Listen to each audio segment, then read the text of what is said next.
Hello and welcome to our special Graceful Connections call today. Ooh, you can hear it in my voice. We are lit up here, so much energy. This is Inner Light Liberation. We're here to talk about freedom from the shadows, yes, so that we can restore our full radiance and especially all of your light to be bright and potent and divine. So thank you so much. It's our pleasure, but we'd love to have you here. This will be a transformative exploration. We're going into the intricate realms of the shadows.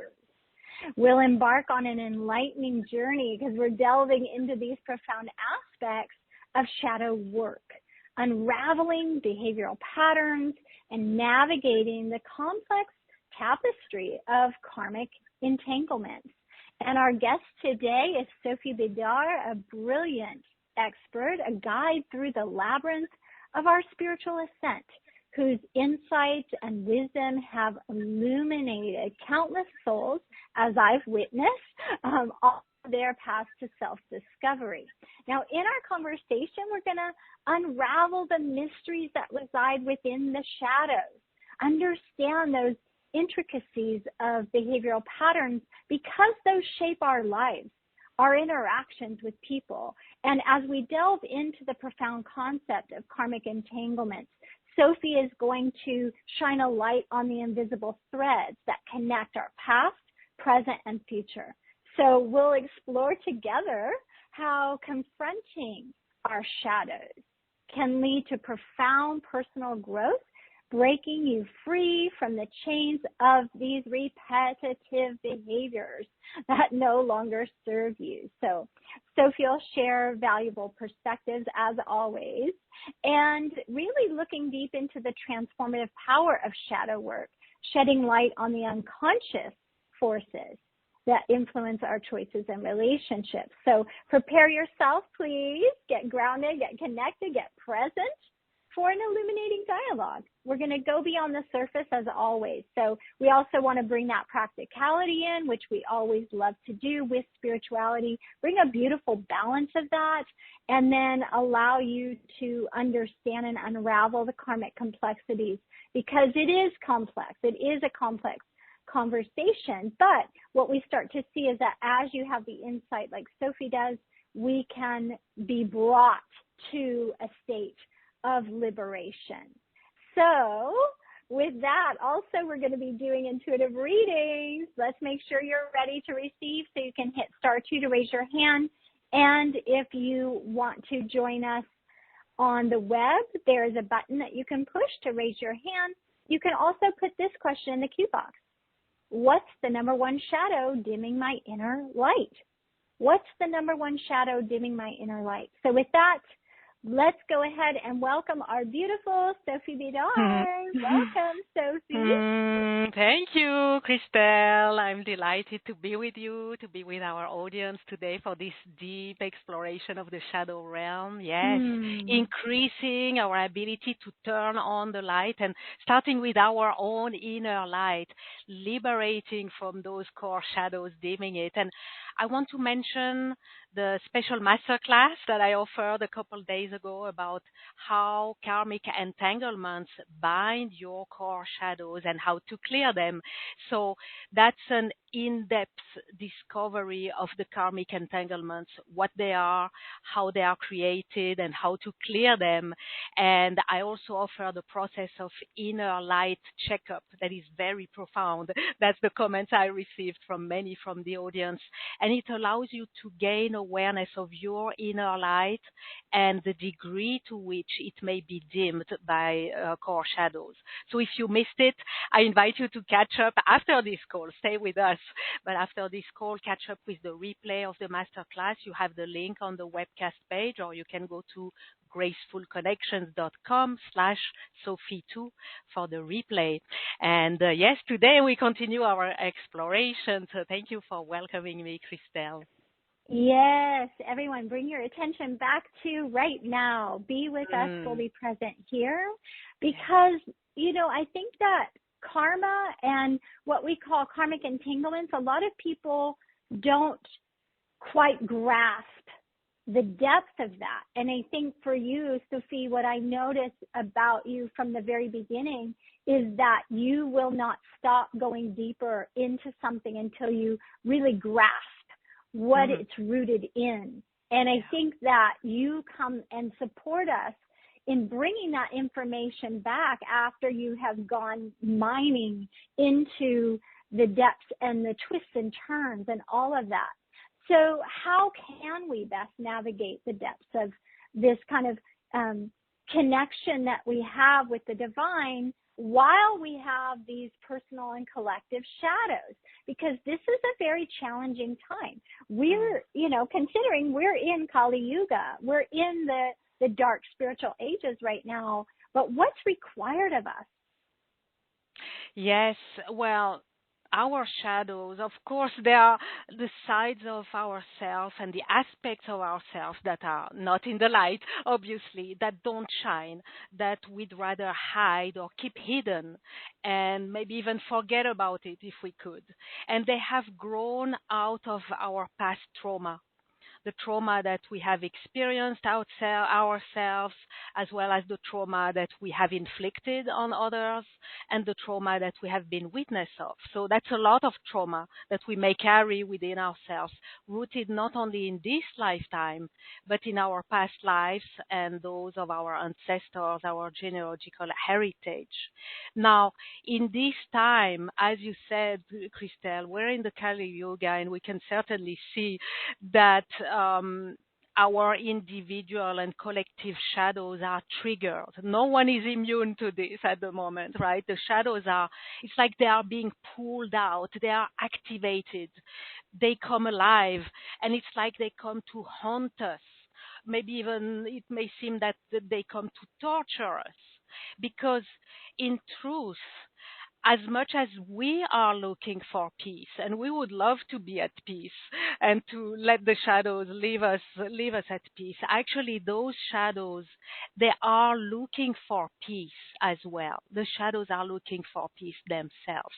They are looking for a peace that emerges from acceptance, being acknowledged, being held in compassion, and being healed. Now, this may take quite a dose of courage to go and confront them, and maybe even before the step of confronting them, to their looking at them, to their admitting that they are there, and to go and meet them, and to go and work with them, take care of them. We talk about shadow work. I love to call it shadow care, to come and meet them and to offer the care that they need and that we need to find this peace. And not only find this peace, but also find or reclaim our ability to shine our light, right? Now, at the moment, yes, we can say that our shadows are triggered from all over the place. And there are astrological placements, configurations, and transits that really take care of that. And it's not just like, one or a few placements or transits. It's like one after the other after the other. And I perceive it as humanity, and really each and every one of us being cornered and being pushed, even forced to take care of their shadow, leaving no choice but to do it. And doing it really is the healthy and the empowering choice, the choice of liberation, the choice of peace, the choice of reclaiming our light, and doing so for ourselves as well as for our shadow. Again, I love to call it not just shadow work, but shadow care. Now, everyone, as you're listening to this interview,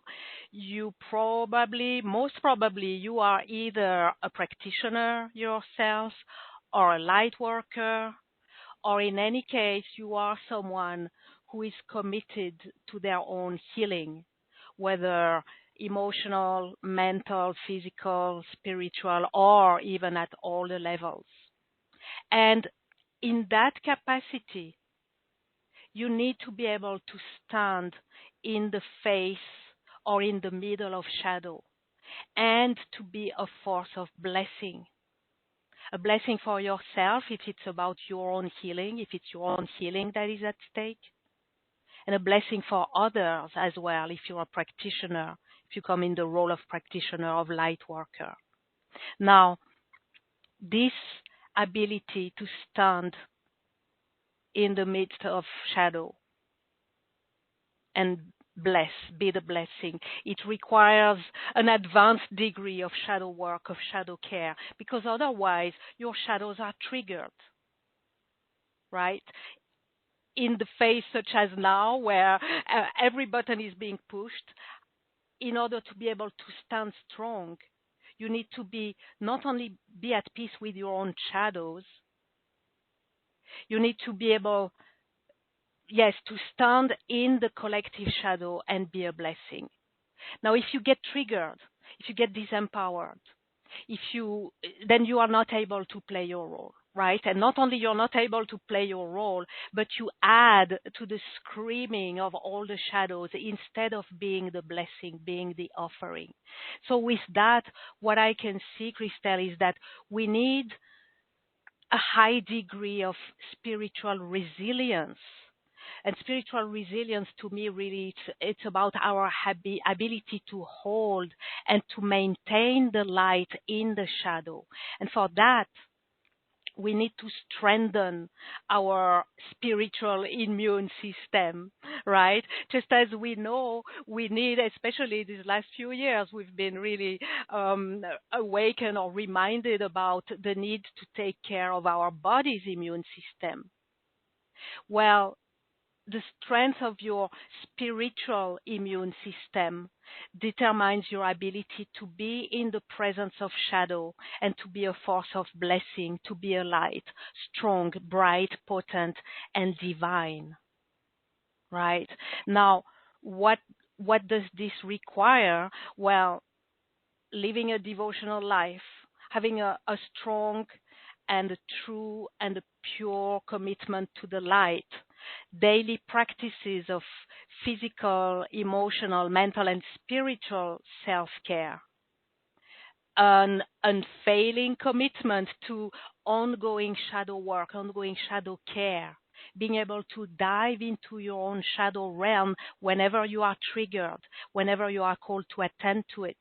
Whether you do it by yourself on your own or do it with a guide, with a healer, with a practitioner. And that really is one of my specialties, guiding and supporting you on transformational adventures. I see these as adventures, right, in the shadow realm for the purpose of bringing peace, bringing healing, resolution, collecting pearls of wisdom, collecting treasures, and building or recovering the strength of your spiritual immune system.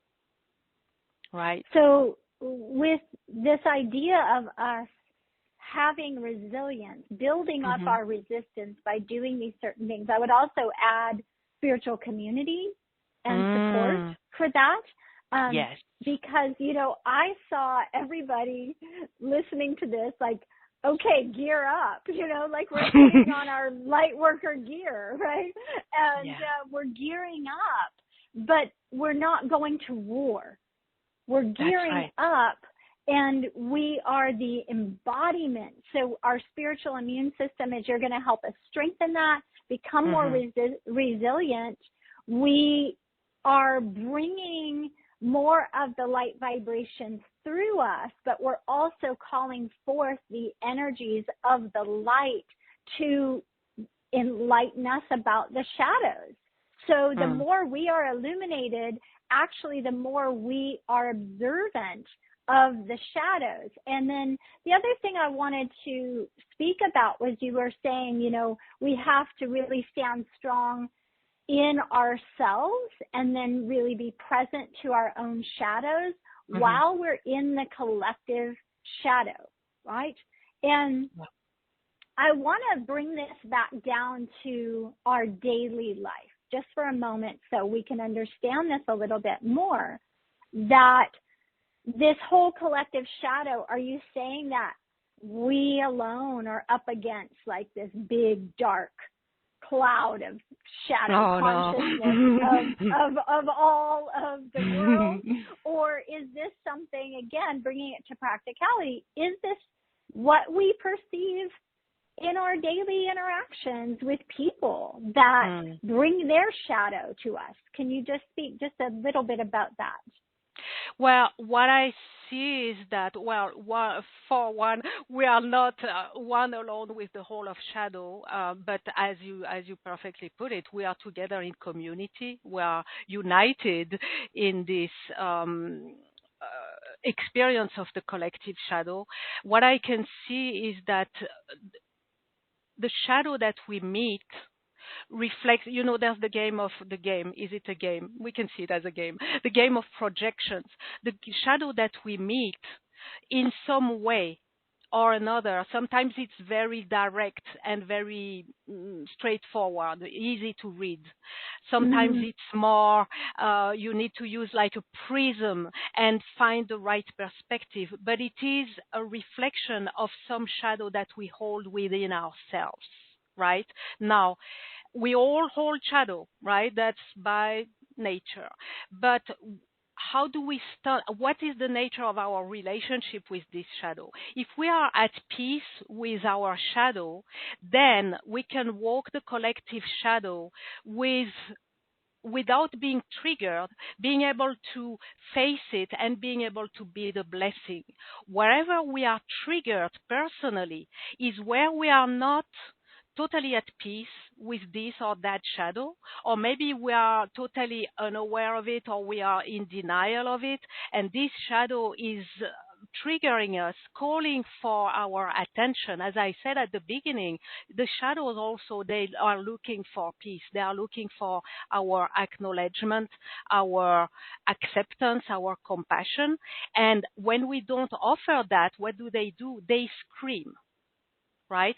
They scream within and they scream in the outside. That's where we get triggered.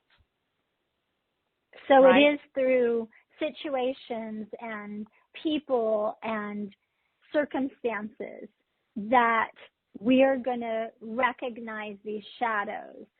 And so we can be strong knowing that it's not some kind of overwhelming thing that we're going into, that we're speaking about what's happening already in your life. But now in the strengthening of the spiritual immune system, as Sophie shares with us how to become resilient, we can be strong and observant, right? Like be sly. We want to like, people don't know what we're doing, but we're like really observing the shadows in the space. And whether that is really picking up on the projection or recognizing the slight twitch in our gut, because we are triggered, we can do this, and you can support us where we're not being obsessive about the shadow work. I feel like what you're bringing us is really the strength and the power and increasing the potency of the recognition of what our light can do and how we can navigate that. So that's beautiful. Yes, and it is really a day-to-day practice. Right? It is just as, we attend to our body. We have a number of practices for body self-care and hygiene, right? Basic hygiene. Well, we need in the same way to offer some kind of hygiene and care to our light and attending to our shadow. The number one enemy of our spiritual strength and resilience is unattended emotionality that is taking us over and pulling us down, like grabbing us by the feet and pulling us down, drowning you, disqualifying you as a light. The number one enemy is neglected shadow. So when we have this habit when we have this strength and this habit of recognizing the triggers, accepting to be triggered. It's okay to be triggered. A trigger is just a signal that there's a shadow or there's something that within that is calling for attention. Then we go and give it attention. Just like when a child is screaming, they are calling for attention, right? So when we have this habit, when we make it normal, right, we integrate it as it's a normal thing to recognize triggers and to follow them and to take it within and to take care of what needs to be taken care of and to attend to the shadows. That's how day by day we build and we maintain our spiritual strength. And then the next shadow or the next trigger has nothing scary. It's just one thing to attend to, right? Just like if I get my hands dirty because of, I don't know, working on something, then I know if I wash my hands, they're going to be clean again. No big deal, right? Yeah, you're not blaming as you're going back before, like you're not blaming the child for crying, Exactly. Right, and it's not a bad child. It's not a bad child. Thing. Yeah, and it's you like, don't sweetie, right? what's going on? Exactly. And it is the same. Emotions are screaming, shadows are screaming, karmic entanglements are screaming until we give them attention and care. Now, I must admit, and as I said, I love this. To me, these are adventures within the shadow realm or the realm within, not only the shadow. I love to take adventures in the light as well, but the adventures within, sometimes there are places or there are areas when it's not so fun to go on your own and it's not very attractive, right? And that's where we need a guide, right? And to encourage us, empower us, to give us directions, to be there and hold our hand, to be there together and be stronger together, to support, to train you as well, so that time after time, you grow in your ability to do it on your own. And when there's a bigger one or when there's a more scary area, yes, you can always call on a guide, but you grow in your ability to be autonomous with it and to navigate by yourself and to actually have fun in these adventures, right?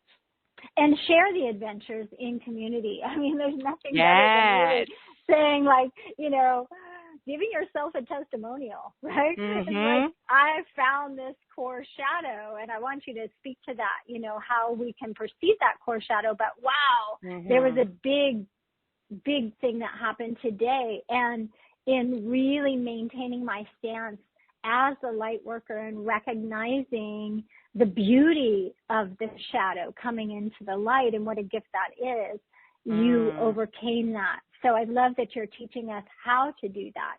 But I think there's more information, because we know for you, your special gift is really observing the karmic entanglement. So, how do we perceive the core shadow, and how does that relate to the karma that is presencing itself in that moment as well when the shadow comes into the light? Yeah, thank you.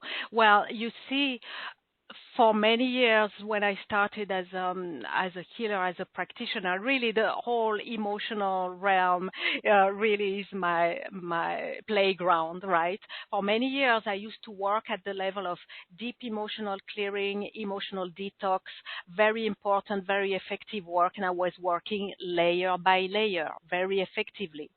But then I realized that further down, when we take these adventures of deep diving, right, diving within the deep waters, underwaters, I discovered that when we go further down into the depths of our unconscious, we encounter some more intricate structures, some entanglements, not just layers, but entanglements. So yes, it's like a deep dive underwater.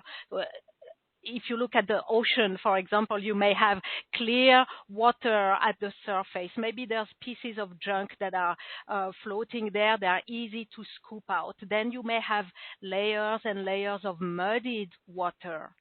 But if you go further down and if you go really deep down, it gets really dark. And there are weird and maybe scary creatures that can have a very strange form. And these are actually entanglements. And those karmic entanglements, they are not layered, they are intricate. They form a stress web that has multiple points of attachment, multiple points of origin in the past timeline, so in our own past, this lifetime and previous lifetimes, possibly, in the genealogical maternal line and in the genealogical paternal line. And having these multiple points of attachment, they form this stress web that holds you trapped, keeps you stuck in this stress web, just like a prey is trapped, stuck in a spider's web, right?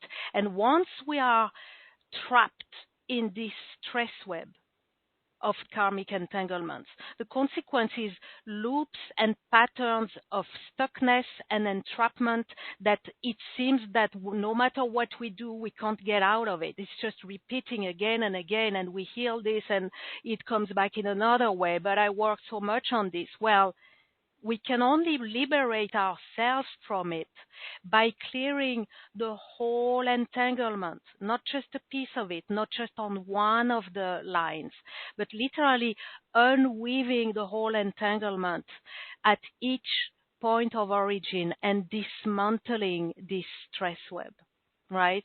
That makes sense. Yeah. Right, yeah. Mm-hmm. And I received this sacred gift from you, Christel, and I told this story on the master class. I remember this day. I will remember it forever. It was really a turning point in my life. And really, for me, it was a whole new paradigm of healing and of liberation, of radical liberation that I stepped into, being able to offer this. And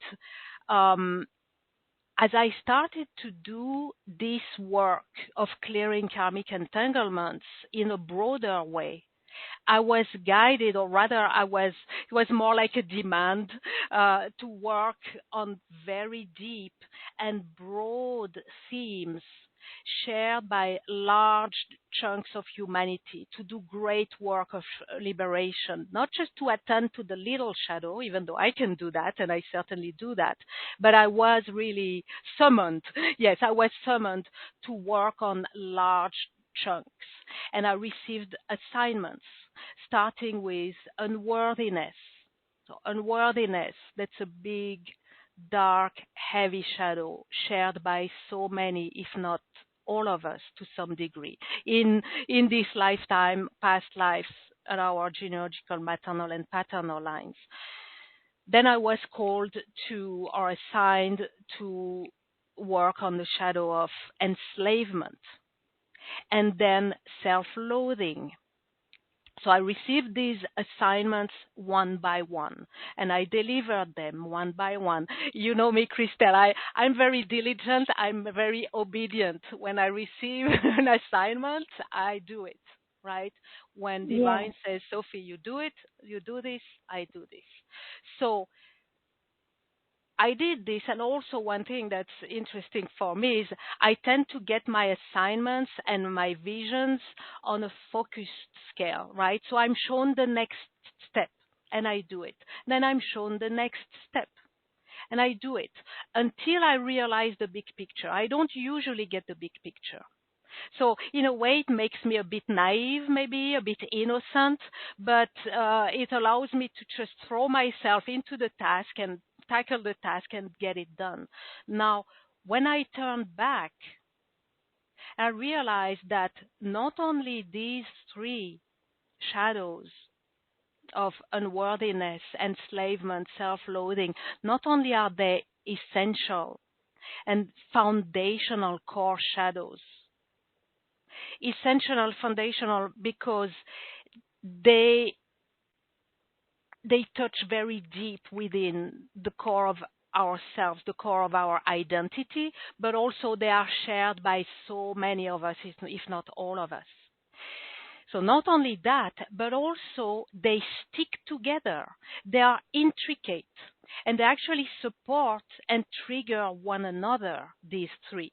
So you have enslavement. Enslavement generates unworthiness or triggers unworthiness and self-loathing. Unworthiness may lead to self-loathing, and self-loathing comes along with unworthiness. And unworthiness and self-loathing make you prone to enslavement. You are more easy to enslave when you are feeling unworthy and hating yourself, right? So suddenly, I saw the big picture. How intricate these three core shadows are. They actually form an entanglement of entanglements, right? Each of them is an entanglement, a karmic entanglement, rooted with this stress web, right? Rooted in the three past timelines, genealogical, maternal, and paternal. But the three of them form an entanglement of entanglements. It's like a monster that you would meet in the deep, deep depths of the ocean, right? And that to me revealed to me that there's a synergy of shadow that is created by these elements of shadow that trigger and catalyze one another. They're like a clique, right? They come together and they trigger one another and they create this synergy, right? And so that's what inspired me to bring these together and to offer the deepest level of shadow work, handling this synergy of shadow, flipping it into a synergy of light. Now, synergy of light, we may be familiar with it, or it speaks to our hearts, right? That's something we desire, and maybe we work on with different tools of sharing light or receiving light and emanating light, different forms of light, and we synergize them. But in the same way, we need to attend to the synergy of shadow, right? We need to take them out together, to disentangle them together. It's like when you have a ball of strings that are entangled. If you want to just pull one out, only one, it's difficult. Then you end up even more entangling the rest of them, right? So we need to disentangle the core shadow synergy and to work on them together, this trio of the core shadows of unworthiness, enslavement, and self-loathing. It's easier and healthier to do them together. Now, we need, right, yeah, go ahead. Okay, because I was going to say, it is fascinating that these came down to you. These aren't things, so many times when I'm doing some kind of group healing call, when I ask them, well, why do you think you're doing this? They'll throw out, oh, well, maybe it's unworthiness, right? So we're recognizing, most people can recognize there is an underlying theme of unworthiness. But as you start to get into enslavement, I don't walk around going, I'm a slave, I know. I'm a self-loather, no. So, no. Yeah. I want to bring this out because I feel like this is genius in the way that the divine has brought this combination down to you, where we might relate with one but not the others, or we might have thought, oh, but I've already worked on, hating my body, right? Or hating how my eyes are too far apart, or whatever the nitpicky crap is that we do to ourselves, right? But, this recognition of enslavement in so many layers of our lives and how that shows up, that even we're enslaved by our own shadows. Yes. So even if you can recognize right now that you're enslaved by your own shadows and the karmic energies, that can help you I want to make sure that people aren't discounting because, oh, well, I don't hate myself and I don't feel enslaved. Maybe I have a little unworthiness, but we're not talking about that level of it. Yeah. As you can hear in Sophie's passionate voice, that there is the depth in which you're in this spider's web of the karmic entanglements, and she knows how to support you in lifting you out of that web and dissolving the web altogether and arriving at a place where you now are holding the light so powerfully, and you are an example now of someone who has come out of that web of entanglements, right? The degree to which you're the embodiment of that type of light worker. Do you see? And so I really feel the capacity that you're bringing us in this inspired way, right? Of whatever that enslavement was for lifetimes, whatever the self-loathing was for my mom and how she hated her mom, or how she, she recognized the hatefulness and the way that she would get into relationships that would have her being hurt or abused, or this is long, this line of self-loathing, this line of enslavement, and this line of unworthiness. And so, Sophie, thank you for bringing these out. Not many people like to talk about the bad, the shadows, especially in the spiritual realm. It's like, let's be fluffy and let's be light. But you're saying we can be fluffy and light, and even more so, right? Yes. As we go deep. As we go deep. Okay. Yeah. And yes, thank you, Christel. Absolutely. So there's two things I want to comment on what you just shared, and thank you for sharing it. The enslavement, I must say, it took me by surprise. I actually made a little video. I'll share the link afterwards on YouTube about when I received this assignment of enslavement. It's like sometimes I'm just sitting at my desk or just whatever I'm doing, and suddenly it's like something like a file of the next assignment drops on my desk, and here comes enslavement. Like I hear in my head enslavement, and I'm like, enslavement? Really? Like what? And I just I don't relate to this. Like, do I have to? Well, I was kind of pushing it away, but at the same time, I mean, I'm not just born yesterday, so I'm kind of okay. Well, usually when I get something, it's meaningful, it's significant. So let me just look into it. And when I took the care to start and sit with it and to allow my higher self to start pointing at me the different ways in which one can be enslaved, and some of which were mine, right? Some of which made me like kind of, oof, oh yeah, oh wow. It was incredible to me. And then I was like, okay, I am full on into this enslavement thing, like liberation, radical liberation from enslavement and self-loathing as well. Now, the other thing that I want to say is that, as you say, we can get fluffy, or we can get a bit like, brushing things. Oh, it's okay, like a little bit of it's not that bad, No, I'm not really hating myself. Like, oh, come on, it's not that bad. Which it can be a mix of denial, spiritual bypassing, and just being simply kind of neglecting. Well, what I can see, and I want to share this because it's a very important message and insight. I can see how, by the nature of the emotional substance, it has a magnetic effect, right? So it pulls to itself what is of the same nature, right? So if I hold within me a little bit of unworthiness,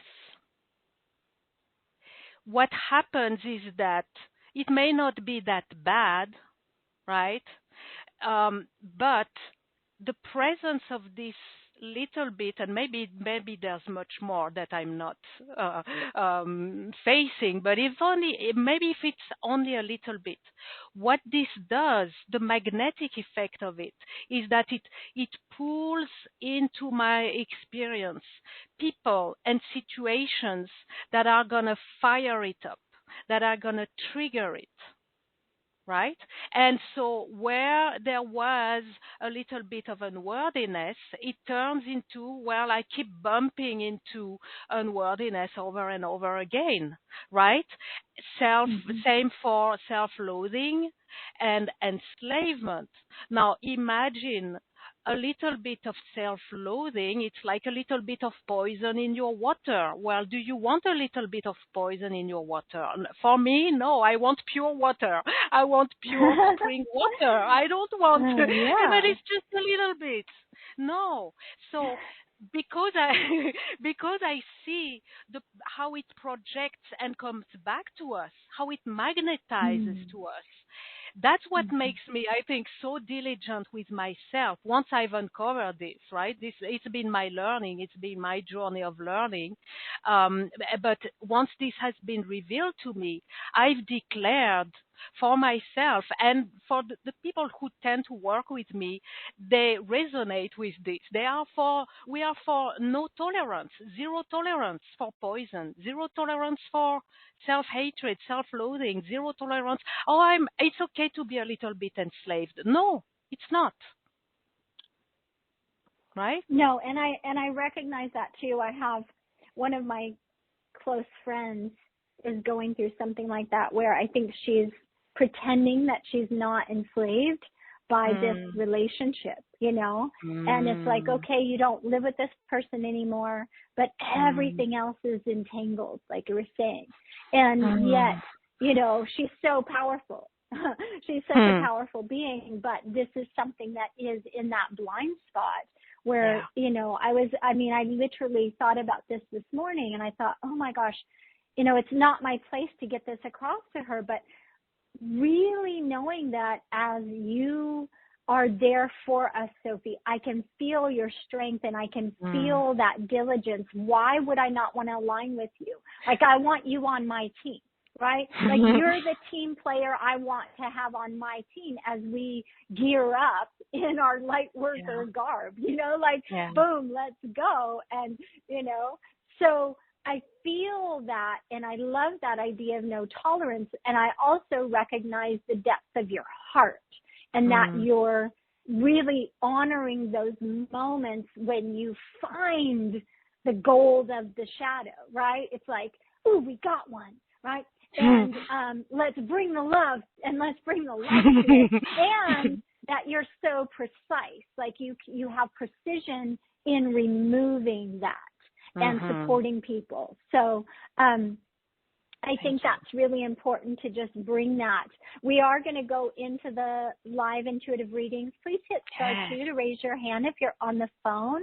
And then also, if you are already knowing that you want to work with Sophie, I'm going to give you that URL. It is gracefulconnections.com. So gracefulconnections.com/Sophie, SOPHIE, and the number 2.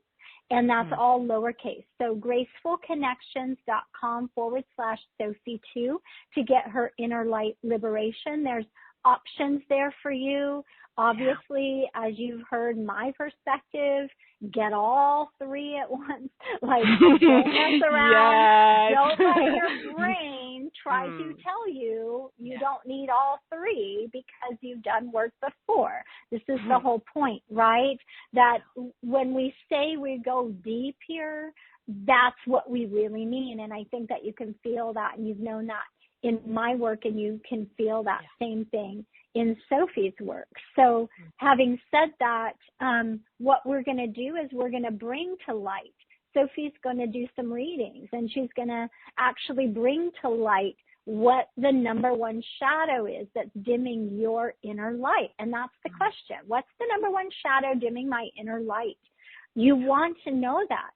And you want to value the intuitive readings that she's doing for you.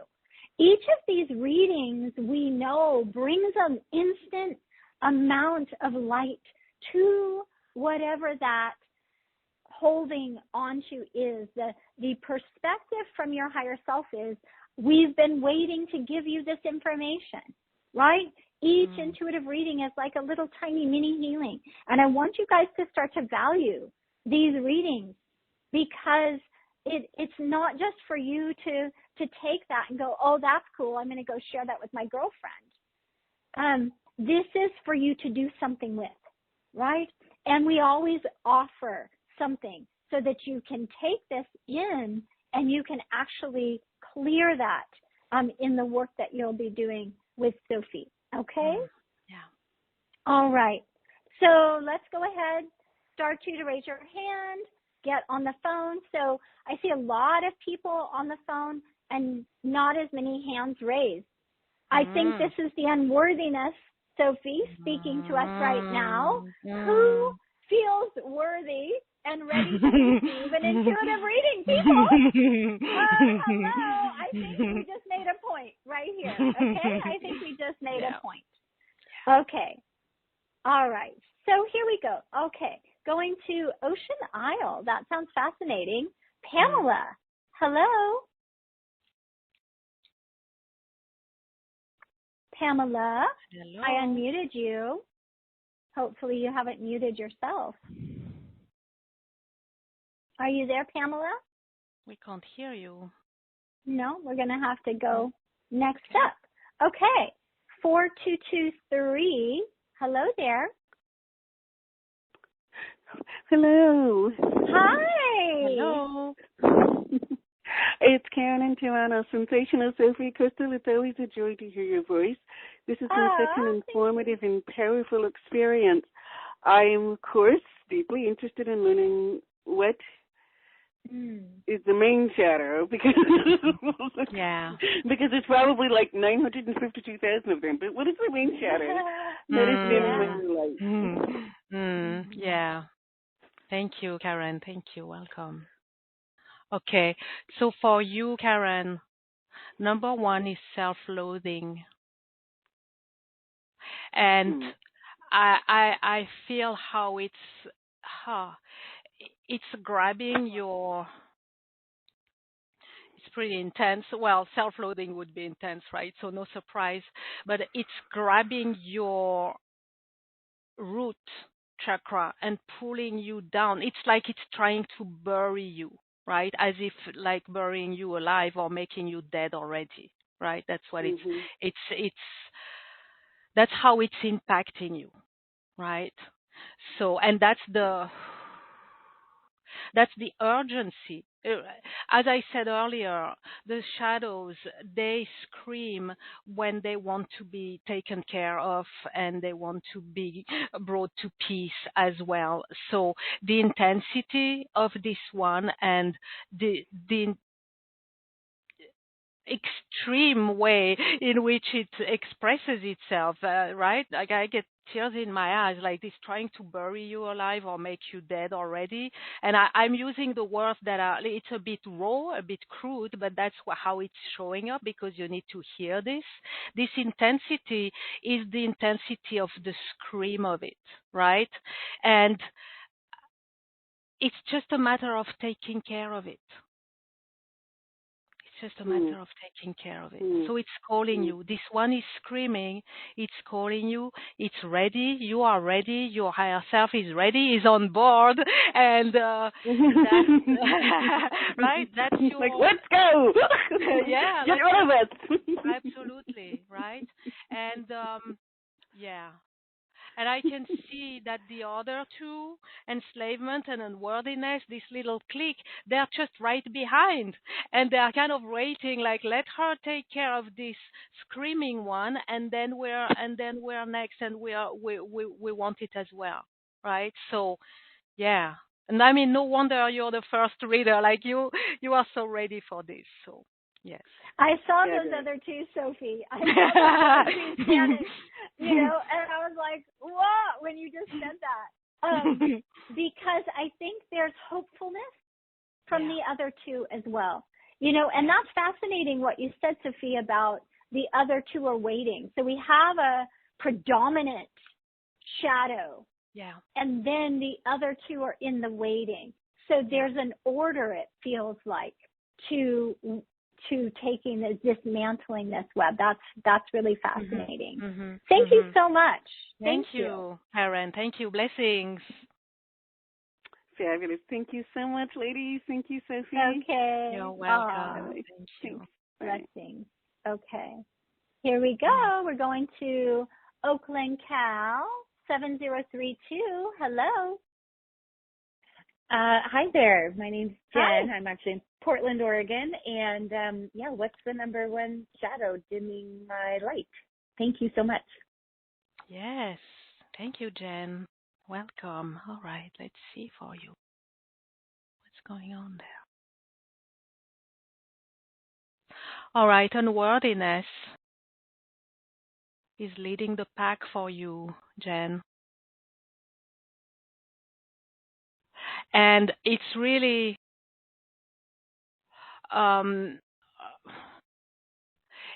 it's affecting the upper part of your energy system and of your body. So from the throat, mouth, ears, third eye, crown, right? So all about your ability to express, not only to express with your voice, but to express your truth, to express the truth of who you are, as a divine being, to express the truth of your divinity, to express it, to live it, to hear. Also, I'm getting ears that are like calling the attention to hear the divine voice going to, like, it's the whole upper part of your energy system that is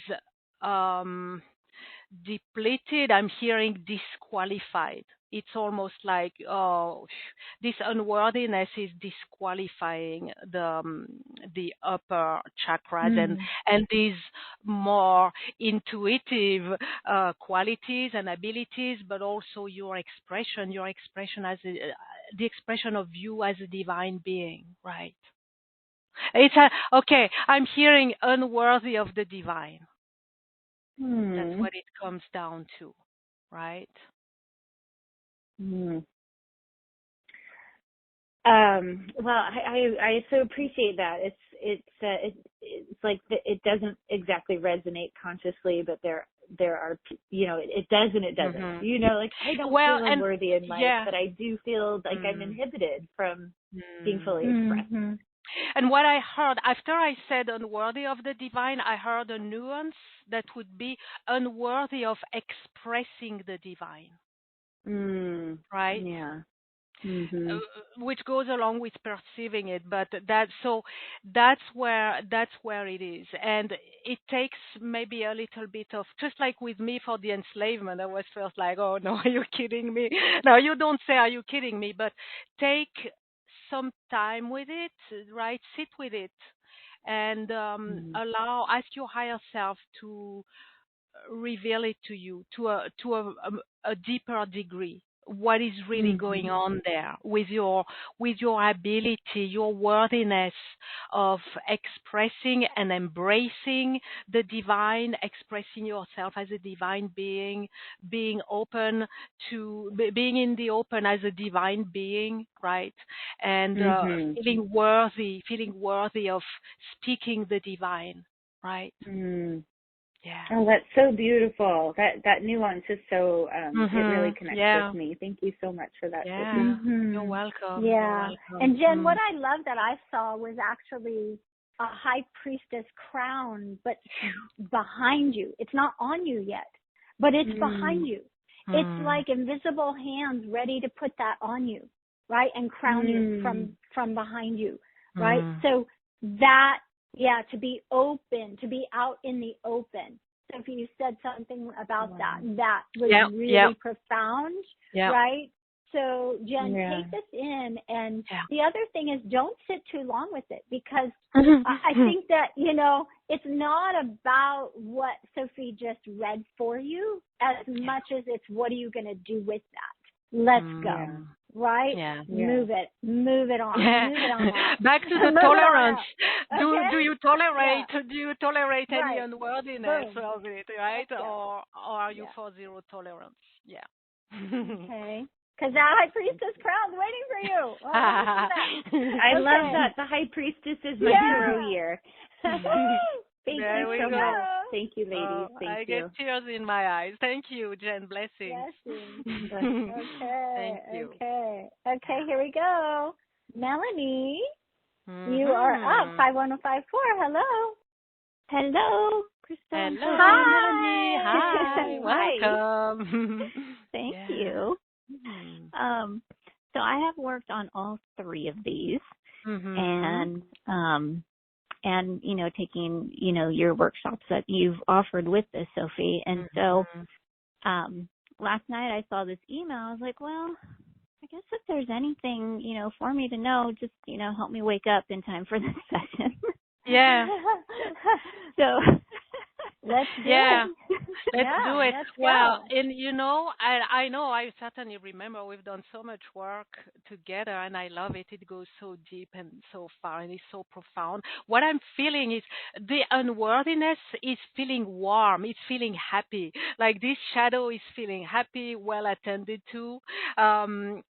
The one that's calling the attention here in terms of dimming your inner light is the enslavement. And what I'm hearing is enslaved to old ways of doing. No matter what it applies to, and it may apply to many aspects, but it came very clearly. It's very specific, right? There may be other ways of enslavement that remain, but this one is screaming. And there's light that wants to flow that is prevented from flowing because of this enslavement to old ways of doing. And what I'm being shown is it's in mundane tasks, like daily life tasks, as well as in your way of being a healer and a practitioner. So it's in many aspects of life, and that's the one that's calling attention, right? Yeah. Okay, that makes sense, especially because I'm right around the cusp of turning 50 in about a month and a half. So there you go. Yeah. Okay. Yeah. Okay. Thank you very much. Thank you, Melanie. Blessings. Yeah. Okay, here we go. Marianne Shalik from Toronto. Hello there. Oh my goodness, hello, can you hear me? Yes. Welcome. Oh my goodness, thank you so much. Thank you for taking my call, Sophie and Christel. You're welcome. Yeah.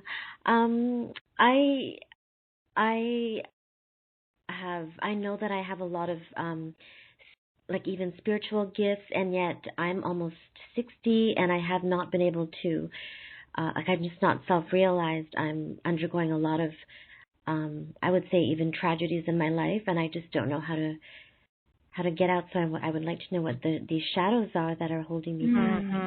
Yeah. It's like if there was one door and only one can go through the door at a time, and they're pushing themselves, right? Like me, no, it's me, no, it's me. Enslavement and unworthiness are battling to get to be number one shadow dimming your inner light. So both of these are really the most screaming. And I'm hearing it doesn't really matter which one is first. It's like they would need to push themselves together through the door, right? They're kind of as urgent, as much a priority. And in terms of for one, that they need to be attended to, but also the degree, that's what brings tears to my eyes, the degree of light that will be liberated when you attend to both of these. Like they are so dimming some so precious light, and light that wants to be shining and that is needed, as well. And attending to these two will make such a great difference for you and for the world. And I'm hearing that, yeah, well, when you do these two, do the third one as well, right? But these two are prominent for you. I see. Okay. I see. And think about, I want to say this because if you had just the picture that you painted for us, Sophie, if you had two kids battling to try to get through the door, who's going to take charge of those two kids, right? So I felt this sense of, again, somebody needs to take charge of these two. That's you, right? And to be able to gain control, because the battle between the two is exhausting. Yeah. It's exhausting. Yeah. It's like, knock it off. Stop. Hey, come back. Absolutely. What are we doing here? Right? What are we doing here? And to be efficient with your healing now, right? You've got to focus in on what's most important to call your shadows out of this inner warring and to bring order to your healing process, which will give you control over something in your life, right? When you're out of control in your life because things are devastating. But what do you have control of? This is what you're going to have control of. And that is pointing you inside to do this deep inner work that Sophie's bringing you. Yeah. I see. It's just, like I said, I'm almost 60 and I've done so much inner work and I've, seen a lot of different spiritual teachers, and I just feel like whatever I do now, it's just, it doesn't work anyway. It's just. Oh, really be careful with entrenched. that, because that's a persona, right? That's a persona. You have an aspect of you that is projecting that. Every single thing we do. Now, this isn't what I'm saying. These are in the sacred text. Every single time we consciously move energy and make a choice to shift our consciousness, it all adds up to our self-realization and enlightenment. Nothing is wasted. But what I can tell you is there are specific teachers that know what in the heck they're doing with energy work. That's why we created Academy for the Soul, because I had to validate people. I had to see if they knew what they were doing when they were doing it. Sophie is one of those that's been validated and confirmed. You see? So other times people move energy from here to there, and they give you relief from that one point of pain, but they moved it over to someplace else. So you do have to watch out for that. I think I want you to have hope, but I also want you to step up in your level of responsibility now that the universe is bringing you. Right? And really listen to what Sophie is saying, and also take charge and take control over those aspects yourself. Don't identify with this whole story of, oh, I've done this, I've tried that. Right? It's all working. Okay? Be careful with that one. All right? Okay. Thank you. Okay. Thank you so much. Thank you. Thank you. Thank you. Blessings. Thank you. Thank you. All right. Okay, next up we're going to Vivian. Hello, Vivian. Hello, Vivian. Where are you? We can't hear you. We can't hear you. That happens with web calls. Yeah. Yeah, let's try Sarah. Okay. Sarah web call. Hello there. Hello. Oh, you just muted yourself. Don't mute. I'm unmuting you. Hello, Sarah. Oh, sorry. Okay. This is the first time I've heard you, so this has been very informative. So thank you for your speaking. I appreciate that. Thank you. Yeah, thank you. Welcome, Sarah. All right. Like the last caller, I've been spending a lot of time the last few years working very hard. So my question is also, what is the number one shadow that's dimming my inner light? Yeah. Unworthiness is jumping right away. Okay, it's it's trying to come out of my mouth all at the same time, so I need to put things into order. One element is, but there are many other facets of the unworthiness, but there's probably unconscious unworthiness of receiving and integrating the healing, unworthiness of truly of the true liberation. Right now, as long as you are running this unworthiness, it sabotages your healing, your liberation. It sabotages your good work. Right? So this one is very prominent. The other thing that I want to say that needs to be said for you, Sarah, and also for Marie-Angelique. If you didn't listen to the master class from a couple days ago, please go ahead and listen, or listen again, because when I describe the karmic entanglements, I explain the specificity that they have, that they hold you trapped in such a way, as I said, like in a stress web, like in a spider's web. And if you have done some work on your past timeline, maybe, or on your genealogical maternal line, or maybe on your genealogical paternal line, you have cleared some of it. But unless you have cleared systematically the whole web, the whole stress web, unless you have been unweaving the whole stress web, then it remains and it keeps recreating itself. And that's what generates this, oh, I've done so much work and I'm still there.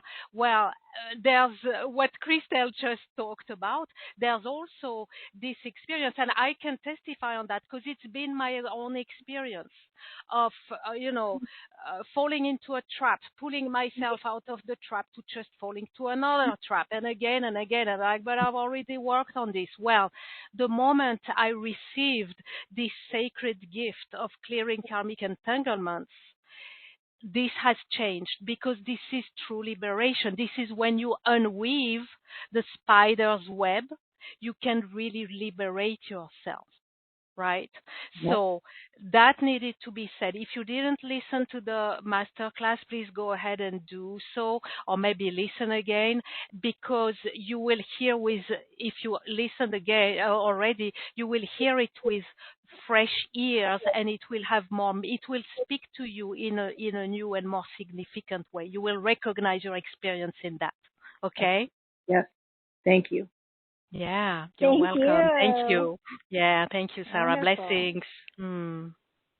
Okay, let's try Pamela again on the web call. Yes. Hello, Pamela, web call, Ocean Isle. Are you there? We're not going to get Pamela today, are we? Maybe we can get her in the Q box. Let's go to the Q box, shall we? So fun. And I like that, excuse me, Lisa said, let's stop thinking of the shadow as bad. Exactly. Yes. Right? Yes. That's what I was talking about as well. If we look at these as kids that are arguing, and it's like, no, but we do need to step up, and we need to set boundaries with our shadows, right? Yeah. And, if there's a way that we can get ourselves out of this stress web that's like a spider web, I mean, wow, we don't have to be consumed by it. We don't have to be jailed by it. We're really bringing a level of awareness to this. So yeah, that's really powerful. That's really powerful. Yeah. Okay. All right. So Vivian, that we couldn't get on, right? She's now wanting to know from the Q box. Sure. Okay. Thank you, Vivian. Okay, Vivian, tuning in with you, for you, Vivian. All right, for you, Vivian, is the self-loathing is number one.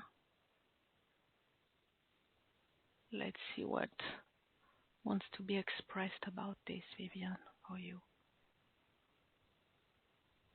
Interesting. I'm hearing it's muting you. Like it's muting you, which apparently it's kind of literally muting you because we can't hear you. But it's like it's more than a big hand. It's like a big something, like device or something that's placed not only in front of your mouth, but in front of your whole being, and muting, canceling your whole expression, right? The expression of you as a being, you as the truth of you, right? It's this shadow, like the light. Okay, it's as if you are going. Okay, let me describe this, how it's showing up. It's as if you are your light is, I see your light in your body, right? Your body being filled with light.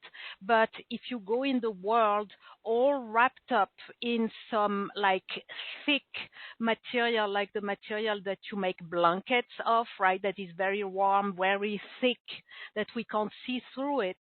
That's what it does. And we can't not only we can't perceive your light, but your light cannot be expressed. So that's how it's muting your light. This self-loathing is muting your light. It's very specific. I'm using the words that are given to me and that you need to hear, and that are interestingly resonate with that we can't hear you, right? Well, I was seeing something directly over her mouth as well, like tape, sticky, silvery sticky tape, right? Yeah. So, yeah, okay, beautiful. All right, let's keep going here, okay? So we're going to go, and we've got Barbara from Ontario. What's the number one shadow dimming my inner light? Thank you. Yes, okay, thank you, Barbara. Let's see for you. All right, for you, Barbara, enslavement. And I'm seeing you in the kitchen doing plenty of things, and it's telling me it's not only enslaved to the kitchen, which may be fun. I love being in the kitchen, but it's telling me being enslaved by a whole number of tasks and duties or obligations of the daily life that leave no space, no room for other, not only activities, maybe just being, right? Maybe non-activities, but it dims your light. It creates an agitation because of having so much to do, and there's no space for the light to come through. There's no time and space for your light. So that's how it dims your light. It's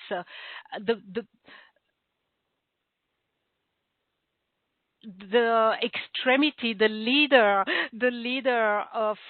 leading element of the enslavement is this enslavement to daily life tasks, obligations, duties. Right. And I'm seeing entanglements. Really, I can see the entanglements. It's like probably if you were on the line with us, maybe you are thinking, oh, but I have to, but I can't. It's like you are totally entangled in it and you feel trapped in it. Maybe you don't even realize that. Maybe you don't even feel trapped because you don't realize to what degree you are trapped in it. So you need to hear this. Right? Mm-hmm. And to think of it, to perceive it differently. Okay. Thank you. Yeah, thank you. Yeah. Janet from Stockholm. Janet, hi, Janet. Hi, Janet. All right. Thank you, Janet. Let's see for you what's coming through. All right, self-loathing is coming through for you, Janet. And it brings my attention to the inside of your head, inside the skull and brain, the mind, third eye, all that's in, like all the different, the mental, but also the higher consciousness and everything. And there's it's like the presence of this self-loathing brings some degree of paralysis of your mind, your higher mind, your connection to the divine and all that. So, And it's a shame because I can see that there's light that is present and that wants to be expressed, but there's a paralysis of the ability for this light to shine through because of these entanglements of self-loathing. Right. Yeah. Mm-hmm. Okay. All right. Thank you. What I'd love to do is bring people to the special offer that you have, Sophie, and have us really go into the experience. What would that be like for them to join you? And again, everyone, gracefulconnections.com/Sophie2. And the button and the link is on the webcast page if you want to go on there. And, it's really important. I want everyone to get into that space of recognition of what's being brought to you right now. As we talk about these moments of, the universal connections and these points that we're making. Each one of you are making points, connection points, right now with your higher self guiding and directing you here to Sophie and, to this offering. So if you would, Sophie, would you share a little bit about the experience that they'll have and what do you mean by liberation? What can they expect from going through this? Yeah, absolutely. Well, let me start with that, and then I'll talk about how we do it. The liberation, it's really, from the experience that you are having of being trapped in those karmic entanglements, that can be, as I said earlier, for me, I felt like I fall into a hole and I pull myself out of this hole. It takes a lot of effort, right? And pretty much as soon as I manage out of this hole, I fall into another hole. And life was just a succession of falling, pulling myself out, falling again. Imagine being liberated from that. So visualize or imagine or just think about, and maybe you can feel or how it sounds to just fall into a hole, pulling yourself out, what the journey of life can be when that's your journey of life. And imagine being liberated from the presence of the holes and having to pull yourself and being busy just falling and pulling yourself out. What are you going to do instead? Well, you have the ground. You can walk your journey. You can dance. You can do many, many things. You can have fun. But more importantly, you can go on with your journey and you can do the things and go the places, literally and symbolically, go the places where you are meant to go in this lifetime, right? So that's one way we can perceive the liberation. If you experience these karmic entanglements as being trapped in those repeating experiences that you feel trapped like a prey is trapped in a spider's web, and the more the prey moves and tries to, wiggle themselves out of the hold of the spider's web, the more the spider's web locks itself and pressures them, so there's no way out. Imagine liberation from the spider's web.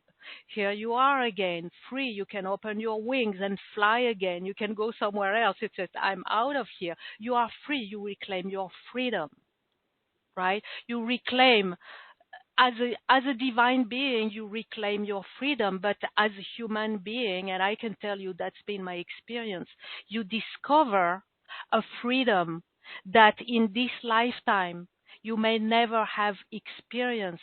This freedom, you may not even have had the idea that it can be possible, because in this lifetime you never had this experience yourself. So it may be more than a reclaiming. It's a whole new encounter with freedom that becomes yours, right? I like this idea, Sophie, if I can just chime in here, because you're talking and you're sharing about liberation as kind of an external thing.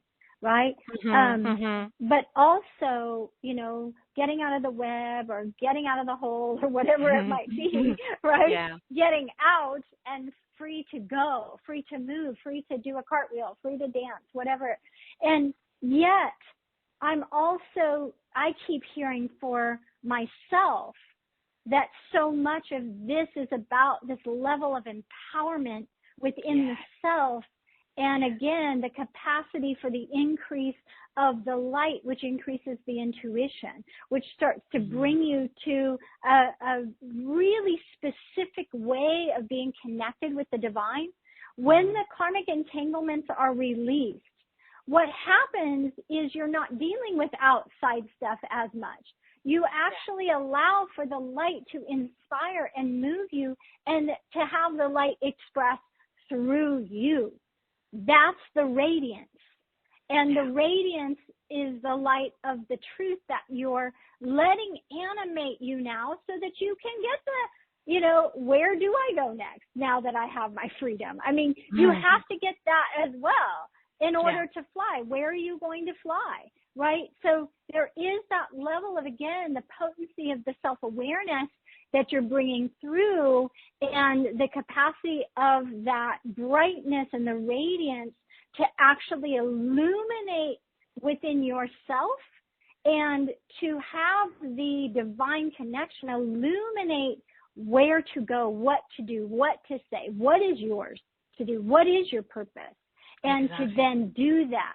Right, to implement on that. So I just wanted to bring that about too, because I think that internal work that you're doing and the way that you can hold space for people, Sophie, for the recognition of them to have it for themselves. Yeah. You know, to no longer be a slave to the darkness that's your lower mind, right? And to have that level of freedom of, whoa, I'm truly not enslaved to my own mind.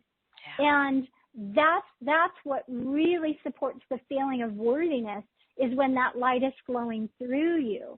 And, you know, it's so lovely because that's really what the divine wants for each one of us, is to have the aha, the moment of recognition of the light of truth. And we don't need to dim that anymore. Absolutely. Thank you. Thank you, Christel, for sharing that and adding this perspective. And I want to even add to this, because as you were speaking, I was shown, well, two things. One is I need to use metaphors to express things in a more approachable way. But imagine this spider's web. Imagine if it were wrapped up around your heart and keeping your heart pressed, stuck, prisoner, and squeezing your heart, which is actually that's how it shows up, right? So yes, you're right, I gave an external description, but let's apply. You can apply it, and you're invited to apply it to the internal experience. The other thing I want to add is that also, well, there are many, just like there are many facets of unworthiness and many facets of enslavement and self-loathing, there are many benefits of liberating yourself from them.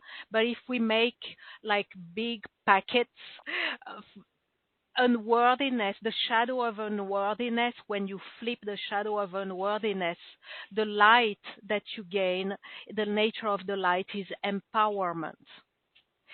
Enslavement, the light is sovereignty.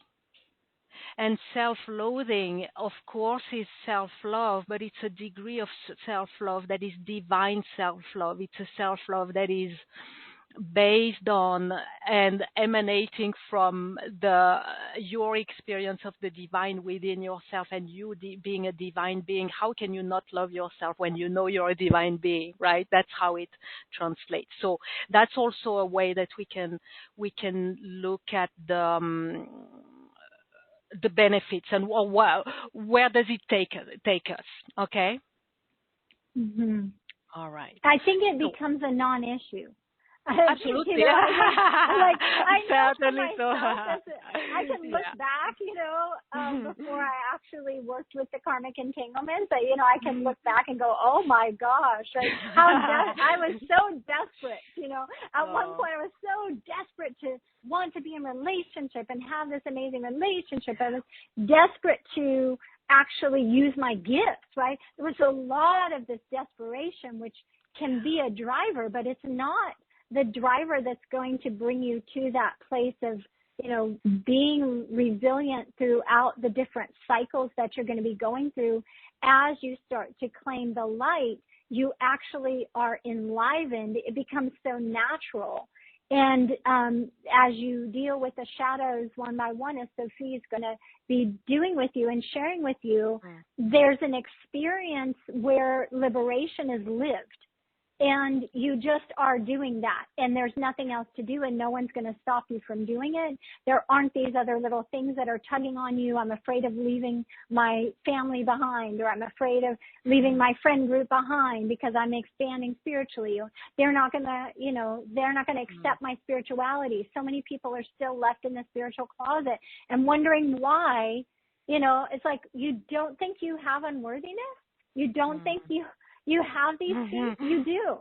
You know, otherwise you would be living it, right? Yeah. You would be living it now. Yeah. You're enslaved by the bindings of the mind and feeling the need for acceptance. So tell us, share with us, because we really need it. We need this, Sophie. So what do you have? What are you sharing with us, and what are you offering? So, I've been really called to create this special offer, Inner Light Liberation, and it really takes care of the synergy of your core shadows, dismantling it, disentangling it, unweaving it, and flipping it into a synergy of light. So there are 3 options in this special offer. Option 1 is based on the private session in which we clear the karmic entanglements of the core shadow of your choice, unworthiness, enslavement, or self-loathing. Or you can ask me to scan for you. Now, all of you who get a reading for you from me today, that's your indication.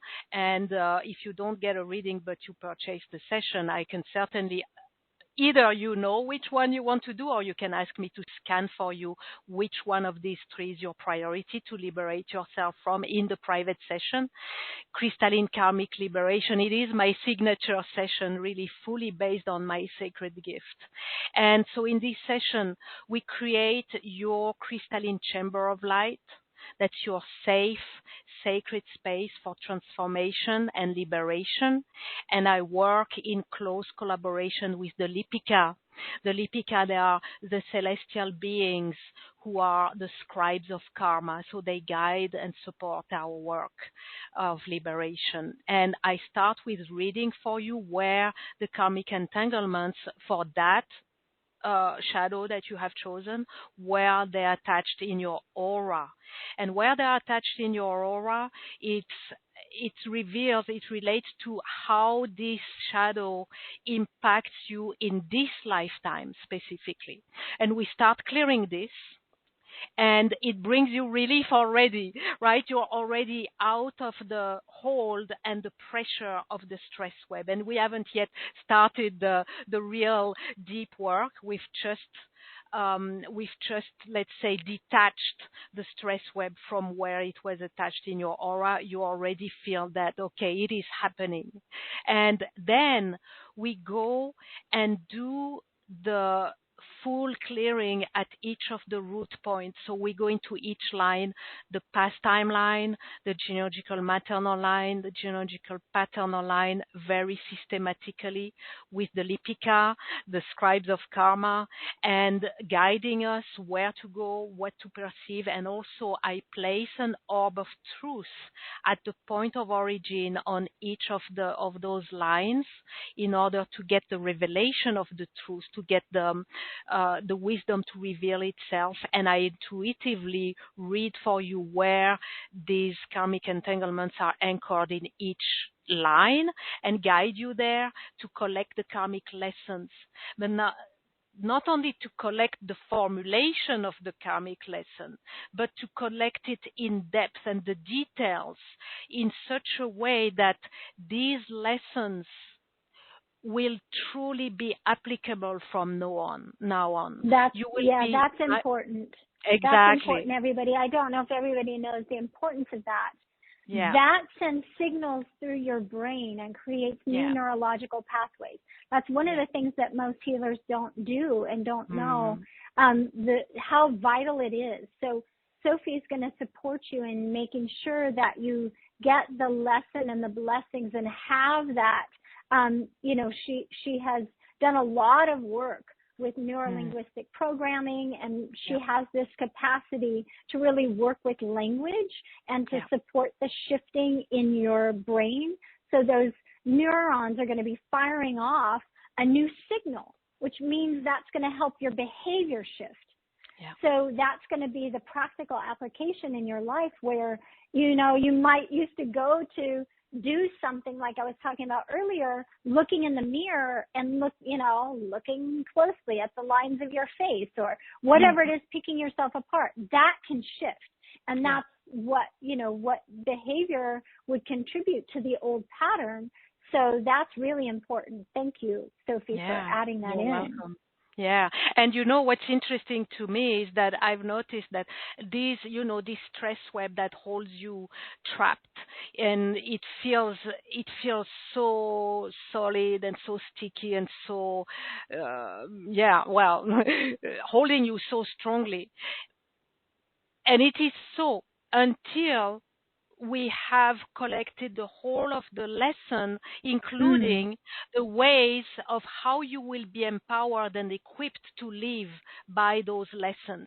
And at that moment, once we have, and to me, it's fascinating because every time I witness it, it's like something holds you. When we have it completely, poof, it's just... It's just, an old cobweb. Well, there's just the residue to clear away, and we're like, okay, poof, that's it. And that's when we know we are done. We have the complete. And for me, as a practitioner, I see I cannot move on until we have the complete. So I keep doing my work until I can move on. And that's what makes it so transformative and liberating, is that you don't just get that's the words of the karmic lesson. It becomes programmed and installed within you. Now it takes a bit of time. We take the time, we do it, we unweave in order to be able to weave, for the light to flow within and to reclaim its right wiring and space, right? So then we just get the residue. Yeah. Also, I just saw what was happening there as well, that as that lesson is learned, the scribes now are writing a new future. So I do recognize that that's acknowledged by those scribes. And this is really important because, again, everything is going through cycles. Just as we heard Melanie was saying, she's getting ready to come into her 5-0 initiation. This is a new cycle. And so what lessons need to be learned in the initiation period prior to that next evolution of you? And so I find this really thorough as the work that you're doing now, seeing the scribes writing, okay, she got her lesson, right? Boom. Like that action that you take undoes the karmic vibrational frequency that is inside the stress web. So really profound work. Loving this. Yeah, absolutely. Me too. I'm loving it. And it is really incredibly deep and radical. As I said, it really totally is a sacred gift of mine. I've received it from you, through you, Christel. And I do believe that it's something I was born to do. I'm so happy to do it. And I can see how there's even more depth and ease for me to do this than any other work I can do. And it is a divine assignment. It is, right? So that's the private session, and that's option 1. And option 1 also includes option 2. So option 2 is the workshop trilogy: freedom from karmic entanglements of unworthiness, enslavement, and self-loathing. So we have one workshop dedicated to each of these core shadows. One by one, we bring them down. We liberate you from them, from their stronghold, from the entrapment in their karmic entanglements, so that you can live a life of love and freedom with charisma, sovereignty, self-worth, and to honor your life's purpose, your soul's purpose, and also modeling a degree and a quality of self-love that truly inspires others. And you also demonstrate to them what is possible in terms of transformation, of liberation, right? And so these workshops, 3 workshops, they operate in the similar way with the same protocol as the private session that I just described, that just has been adapted to the group setting. And the group setting provides tremendous outcomes in terms of liberation because, well, we have the effect of the group, right? And the magnification of the energy by working through a group. Let me ask you this, Sophie, Yeah. just the timing of that. Are they doing the workshop prior to the session, or does the session come right away and then they do follow up with the workshop? Workshops first, 1, 2, 3, right? That 1 makes per sense. week, 1, 2, 3, and then your private session is gonna take care of, going into the intricacy and really where it can be. Well, it can be, as I said earlier, it can be that this is an area or a shadow that you don't feel so courageous, so brave to go and face this shadow by yourself. So maybe in the workshop you will not let yourself go into the depths, and surrender, right? But when we go together one-on-one, and I hold your hand, and I'm your guide, and I'm looking at with you, and we're gathering the karmic lesson and liberating you, then it becomes possible, right?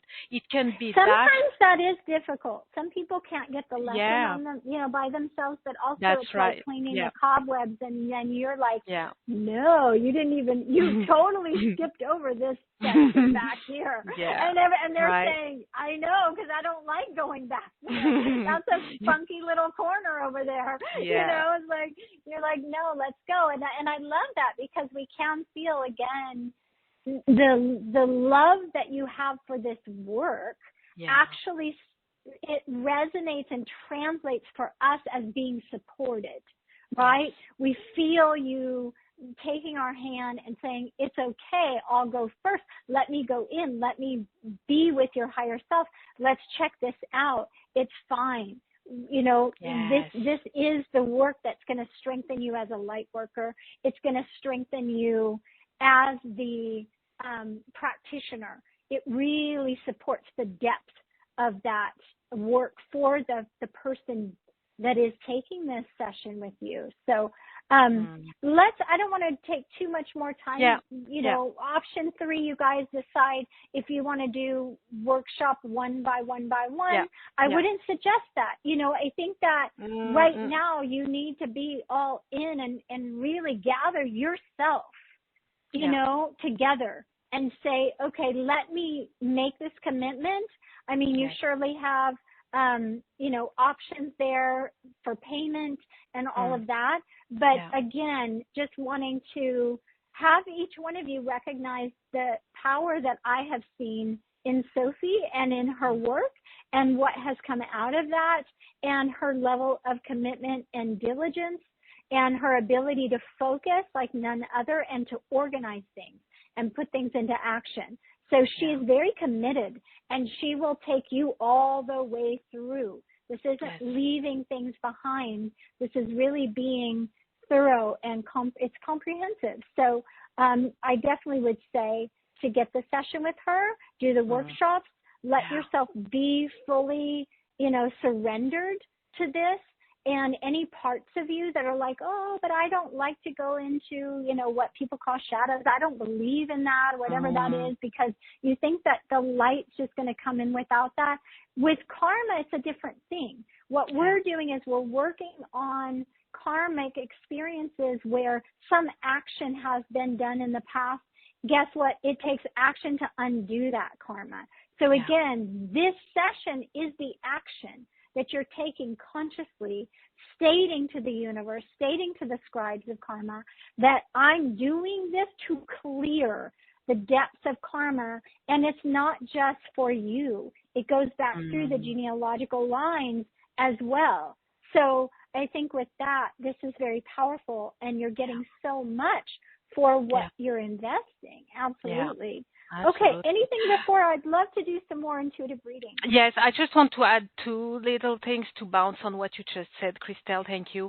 One is that, well, to me, there's something to the timing of this that, without getting into all the details, but it is a divine assignment and a divine gift that I received through you, and it has been offered and received because it is needed, right? And it is needed at this degree of depth, of magnitude of the shadows that we work on, and intricacy, like I talked about, the entanglements of entanglements and the synergy of shadows. That's what is needed right now. So I totally confirm what you said. Go with the three. Go with the three of them. If you can do one, you can do three. Now is the time, right? Now is the time. So that's one thing I want to add. The other thing is that, well, it may sound like, and to me it would sound like, oh, wow, what a drag, we're going to go into shadow. It can be, and it very often is actually incredibly fun. I cannot tell you, it's just so funny what comes up through these explorations, what comes through the realizations that we have, the witnessing, the observation, or suddenly getting a new perspective. We get to giggle. It's just, I'm fascinated also by this aspect of how, I thought, I thought it's going to be dramatic work. Well, it is if we want to make it, but I don't want to make it dramatic. Yeah. You know, we giggle in session, and it just happens naturally, right? Yeah. Because when liberation comes, and freedom and wisdom, it's like a spring that just suddenly comes out. You can't help but giggling, and I love it. This is, to me, it is fascinating how you can giggle in the middle of shadow, in the depths of shadow. So I wanted to add this. Well, I think, the giggling is the light that you're bringing. So, for sure, a good balance. Okay, let's go. We're going to go to April D. from Seattle. Thank you, Sophie. You've helped so much. Can you talk to me about the number one shadow, dimming my light? Yeah, okay. April. Unworthiness is showing up first. And it's what I'm being shown or made to experience. It's bringing some nauseous feeling to the not just to the heart and power center. It's okay. It sounds like feeling sick, like I'm sick of it, but it's more like I'm sick of myself. That's how, and I'm sick of this unworthiness. So it's kind of your higher self is sick of living with it, of having this shadow having taken over so much, and you are sick of being in this unworthiness. Well, we can call it the sickness of unworthiness, right? You are sick of this sickness. And so, to me, it speaks to the degree of readiness. You know, when we are sick of something, we are ready to be done with it and to heal it and to do whatever it takes to be done with it. So that is your time. It is your time, April. Yeah. Thank you. Okay, Kathy from San Jose. Hi, Sophie. Yes, number one shadow, dimming my inner light. Thank you. Thank you, Kathy. Okay, let's see for you,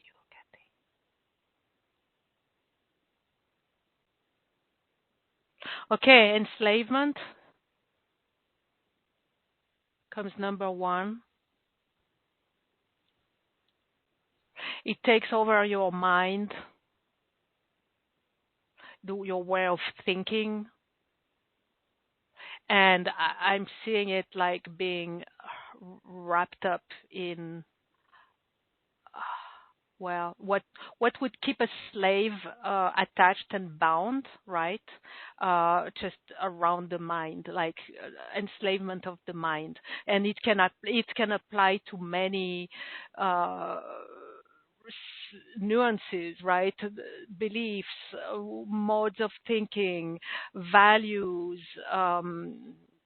habits, the way your mind is functioning, enslavement to the monkey mind. That's one I was once I busted this one, I wanted it out, right? So that's what shows up for you, Kathy. Yeah. Thank you. Okay. Thank you. Layla from California. Thank you, Sophie and Christel, please. Yeah, number one shadow. Yeah. Okay, thank you, Layla. All right, Layla, for you.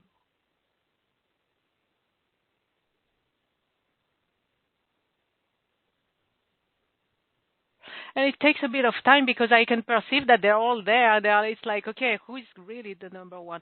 Unworthiness. And now it's interesting because as I perceive this for you, Layla, and I need to share this because it applies probably for everyone. There's something to unworthiness coming first, that which also when I received these assignments, unworthiness came first, and then enslavement, and then self-loathing. There's something to dismantling unworthiness that then makes it possible and feasible and easier to dismantle the other two. Okay, and when I scan for you, when I read for you, which is the number one, it may be that it's the bigger shadow. It may be that it's it may just be that it's the one that if we grab this one first, just like when you disentangle a ball of strings, there's one that if you grab this one first, it's going to be easier. And unworthiness, for some reason that is not yet totally clear to me, it's just the nature of it. Once we get this one done, it gives us access to the other two, and that's why I can see that's why in the sequence of the 3 workshops we start with unworthiness, and it doesn't matter if for you the reading was another one. Doing unworthiness first is going to facilitate in whatever in. Right, and it's also, you know, when we talked about the 2 kids fighting to get through the door. Well, once we make it clear that everyone is going to be taken care of and they can hear it, everybody calms down. So whatever is for you the number one, we need to start somewhere, right? And I need to do the workshop in one order. It doesn't matter actually what's the sequence in time. We do unworthiness first, then enslavement, then self-loathing. No matter what is your number one, it's going to be reorganized. It doesn't matter. And as long as everyone, all the shadows know that if you embark for the 3, so whether you take option 2 or option 1, they know, and your higher self knows that the 3 of them are going to be taken care of, and everyone can calm down, and we just do things in a sequence, and that's fine.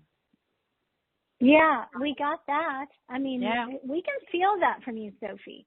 We feel the depth in which you can, in that private session, definitely recognize and download for the client exactly what that order is and the importance of it.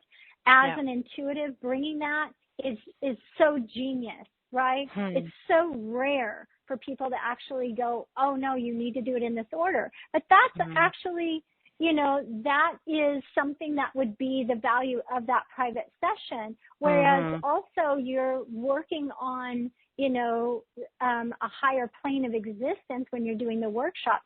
So your higher self is organizing that for you, right?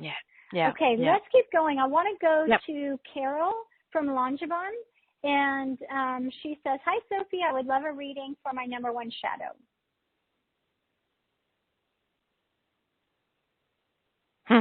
Okay, interesting. Self-loathing. It's kind of pushing me away while at the same time pulling me in. It's kind of, it doesn't want to be busted, but it wants to be busted. And what it tells me is that, Carol, you may not be at first hearing, not to say at first sight, but at first hearing, you may like not agree with it.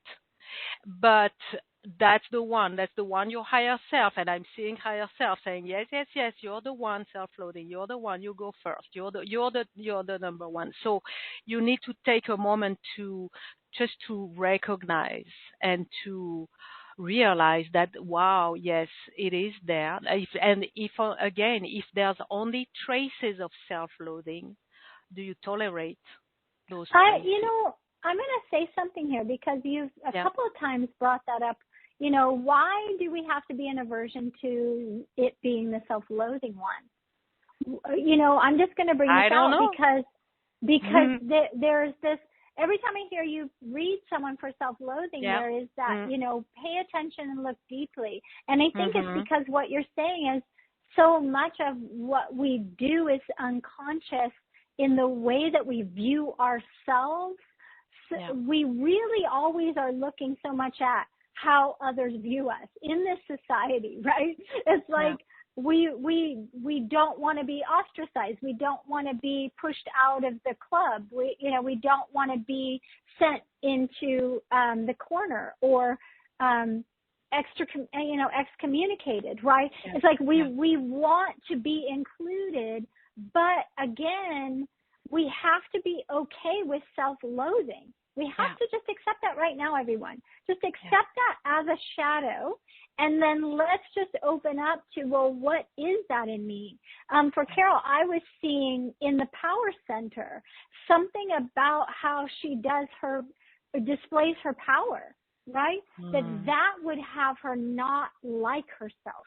And it's not even, maybe you're saying that it is that self-loathing. Loathing is a heavy word, right? It is. There is that experience of when we put in loathing, hatred, detesting, abomination, dislike, hostility, animosity, all of these things, malice. But let's just be okay right now. And let's just say it's okay to go there, because in doing that for ourselves, we bring so much light just in the act of acknowledging it, right? We bring so much light just in the act of acknowledging it. And Sophie, you're the one bringing that forward. It might not be comfortable to look deeply in. Of course, we're going to be unconscious with that one.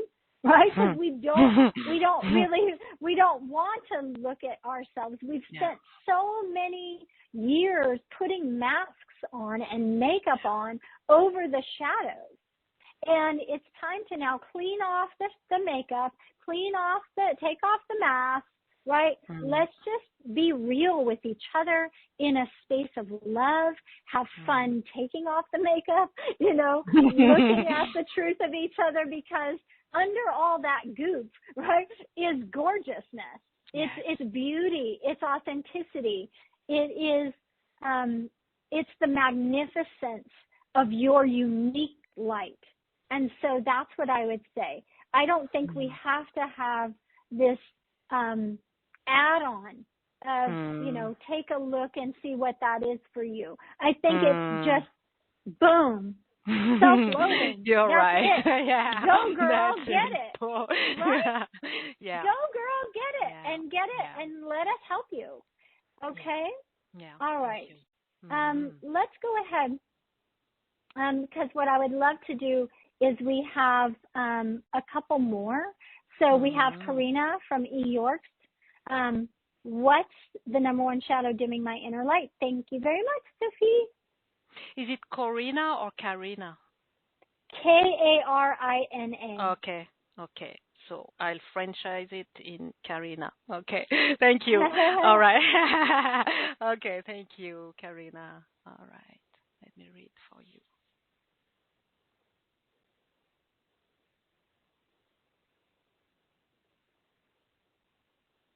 self-loathing, and they are battling. Like the three of them are kind of pushing through the door, but self-loathing comes first. Yeah, yeah, that's the one for you, Karina. Bam. Right? Yeah, Feel the power yeah, just in that. that's And right. and really allowing that energy to come through. Okay, let's go with Patty in Akron, Ohio. Okay, Patty.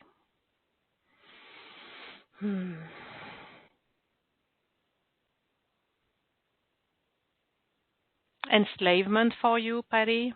Mm. Mhm. And okay, there's entanglements of like enslavement to some entanglements. Like once I had a client specifically asking for enslavement to unworthiness, this specific enslavement, right? And then and I checked and I scanned and it was like a big yes. And I said, wow, that's specific. Your higher self wants this specific. So for you, Patty, it's specifically enslavement to some entanglements. It's like, yeah, being enslaved to entanglements. That's it. Yeah. Okay. Thank Yeah. you. All right. How about Cindy in Vail? Okay, Cindy.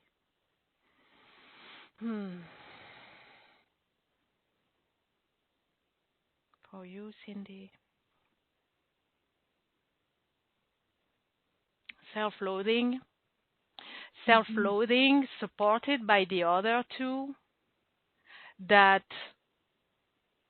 well, it's okay. It's for you. It's the number one in the sense that it's the one that's gonna have the greatest impact. But doing the other two is gonna facilitate. So fortunately, through the sequence of the workshops trilogy, self-loathing is the last, and doing the other ones first are going to facilitate this one. And if you do the private session after that, it's going to get you so deep. So it's interesting that it's the number one in terms of the impact, the degree of liberation and the degree of light that's going to come out of it, but yet it needs to be the last one in the sequence. So that's beautiful. Okay, Debbie A. from Pittsburgh. Okay, Debbie.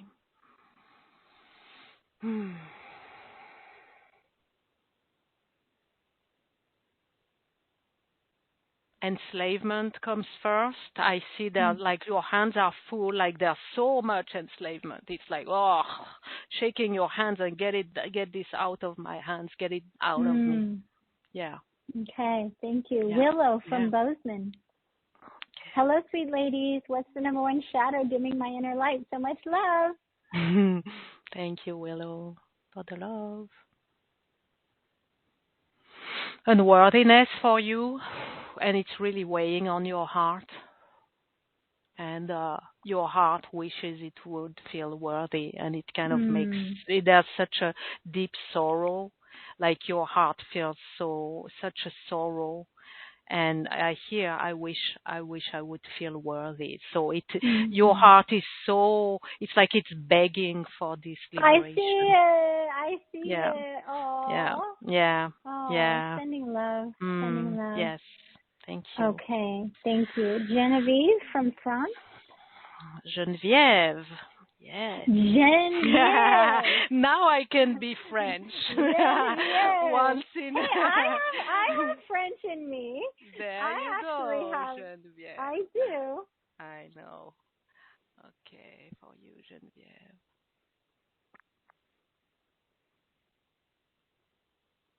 Self-loathing.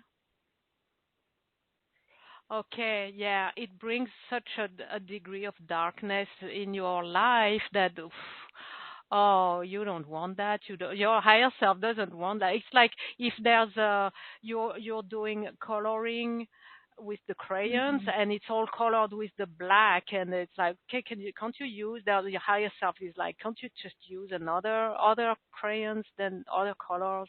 So it's like, take this take this shadow out. Now, it's not a matter of taking it out. It's a matter of, healing it, handling it, accepting it, taking it to its right place, bringing it to peace. That instead of being all over the place, putting dark all over the place, all over the paper, it allows all the colors to come through. Mm-hmm. Yeah. Thank you. Genevieve. Okay, Yes. Anna from Belgium. Anna? From Belgium. Yeah. Thank you, Anna.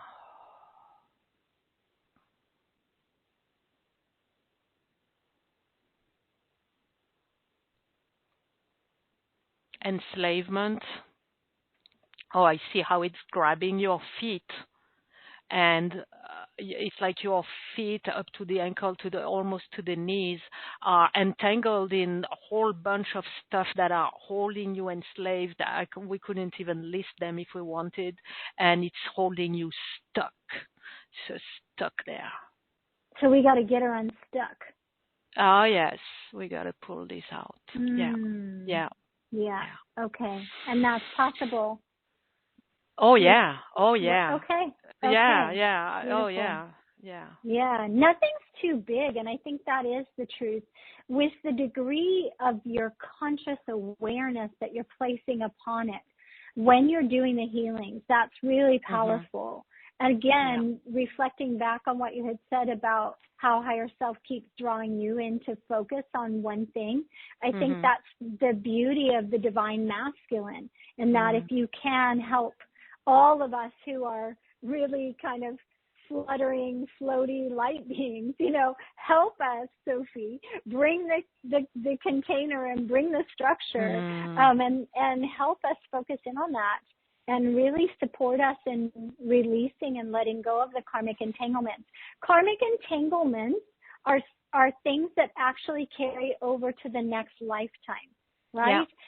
So this is something that what we're talking about here, and what I said earlier about the importance of clearing this, and knowing that clearing is, that type of clearing is forever, right?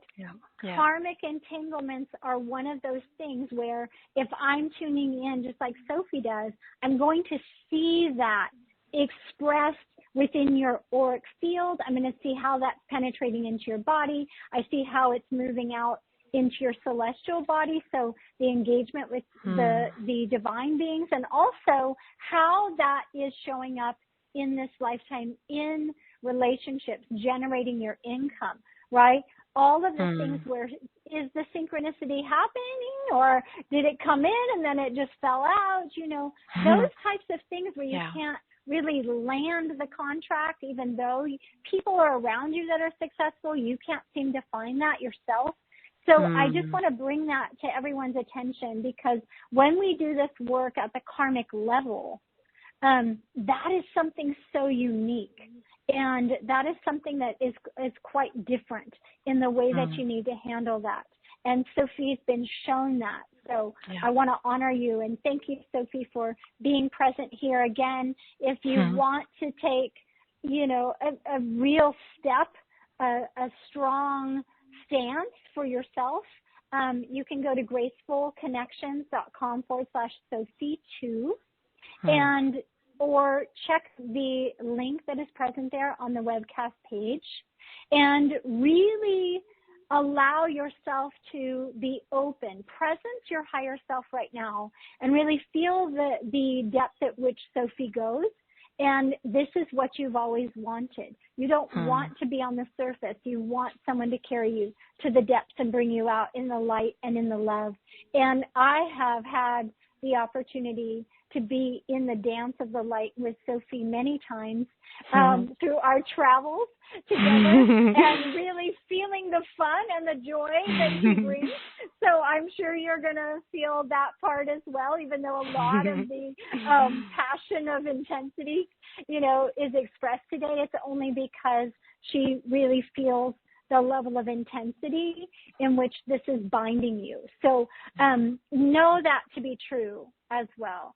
So with that, any last expressions and inspirations that you would like to express in gratitude, Sophie? Well, in gratitude, yes. Well, let me bounce on this. Perfect. Yes, I have a special announcement to make. Can I make a special announcement? Oh, yes, Absolutely. In gratitude for your purchase of Inner Light Liberation until midnight Pacific on Sunday, January 21st. I'm offering a bonus, which is a triple shadow intuitive reading. So what I'm going to read is the points of attachment of the karmic entanglements in your aura for each of the 3 core shadows. Now, that's if you purchase options 1 and 2, right? If you take care of the 3. If you purchase option 3 for one specific workshop, I'll read for you for this specific workshop. And this is really important, and it makes such a difference, because this is what I'm reading for you is the point at which the stress web of the karmic entanglements is attached, and it's in your aura. It's affecting your current lifetime, holding you trapped, keeping you stuck in loops and patterns. So it can be maybe attached around your heart, around your throat, around your ankles, whatever, right? And I'm going to read for you the location in your aura where the karmic entanglements are attached for each of the shadows. And this will greatly facilitate your clearing of this stress web once we do the workshops. Because in the workshop, you will know exactly where to go, where to direct your attention to proceed to the clearing as I guide and support you to do that. Right? And you'll gain immediate clarity on what's been holding you back. Let's say it's attached to your heart chakra. What has been pressuring your heart so much? Suddenly it's going to bring clarity. What's being so persistent? And it's going to also, bring you instant relief to some degree at least. And it's going to bring so much compassion for yourself, right? If you've been asking yourself, what is wrong with me? You will find relief in realizing that its karmic entanglements have been at play and the persistent effect that they've had on your current lifetime experience. So that's my gift of gratitude for your purchase until Sunday, right? Yeah, I love it too. And if you purchased already, of course, you will receive the bonus readings as well. You'll receive your readings prior to the workshops. You'll receive an email from me about it.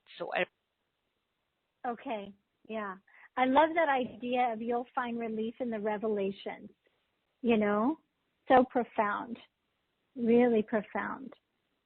So very good.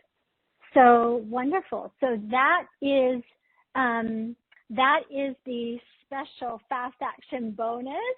Oh my goodness. So you're going to have that. You're going to get those readings in the 3 different areas.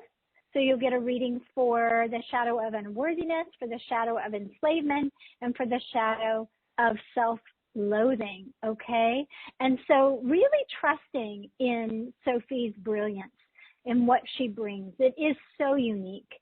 That is her special gift assignment that was downloaded, that came through, that is just for her. Nobody else does this type of work.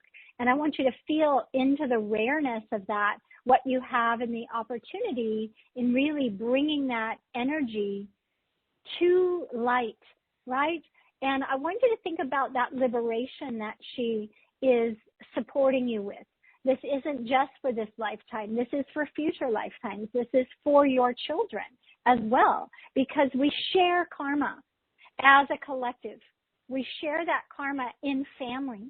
And so as you are shifting and releasing and adjusting these karmic entanglements, not only is it freeing you up, it's freeing up the people that have been playing the roles for you to fulfill on your karma, right?